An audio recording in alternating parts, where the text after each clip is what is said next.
Hi guys, a very warm welcome, and today we're going to be continuing our discussions on retirement and retirement planning and the questions that you need to be asking your advisor or planner about your retirement annuity and sort of how whether or not you're on track for your goals, your retirement goals, and the lifestyle you're sort of aiming for by the time you retire.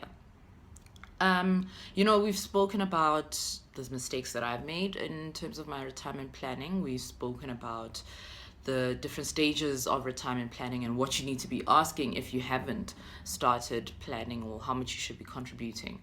And this week, we're going to be talking about the questions you need to be asking yourself, your financial advisor, and your financial advisor or financial planner about whether or not you're on track for retirement and your plans are sort of like going as they should. And obviously, it's very important that, when you think about your contributions and how much you're putting aside and what you're hoping to get out, you take into consideration all the factors outside of just what you put in. So basically, you need to look at, what will your investment cost you? And you need to ask your financial planner or advisor that. What are the fees involved? What are the admin fees? Are there any management fees? Are there any performance fees? What does the underlying fund look like? And what other expenses come with it? It might not just be limited to those set of fees. So you need to be aware of what exactly you're paying for and how much you're paying. You should also sit down with your financial advisor and ask them what rate of return should you be aiming for. And this is going to be a bit difficult to sort of determine because you might think, okay, I think, I can live, if I'm retired and I don't have a 9 to 5 and I'm not taking care of children, I should be able to live comfortably on 20,000 Rand a month.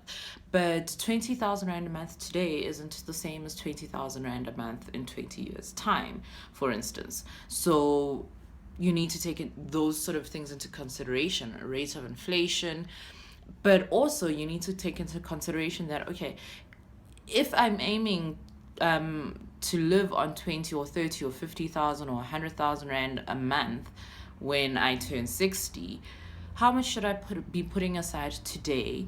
And how much of what I put aside is going to be taken up by fees and other costs? And that's very important to sort of try and determine as early as possible so that you make sure that you're contributing adequately. Also, very important to sit down and ask how often you should be reviewing your contributions. So, for instance, okay, so today I'm contributing 5,000 Rand a month towards my retirement. Should I increase this every 6 or 12 months? And by how much should I be increasing it? And what am I hoping to get by increasing my capital contributions? Because remember, that also has a factor on your returns. And part of then, deciding whether or not to increase or how often you should be increasing contributions would be reviewing regularly whether or not you're on track to sort of achieve and hit your goal. And your advisor should be able to tell you, okay, you're on track, you're falling behind. No, actually, you're way ahead. And if you're falling behind, this is sort of what you need to do to remedy the situation. It's also a good idea to ask your provider what exactly you're invested in.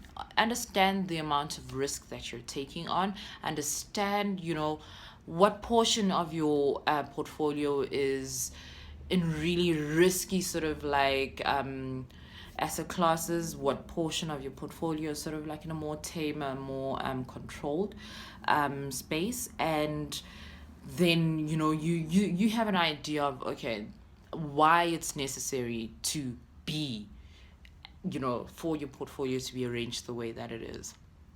And if you don't know, ask. It's very important that whatever you don't understand or whatever isn't clear, you have the space and the opportunity to ask your financial planner and say, okay, I don't understand why this has to be this way.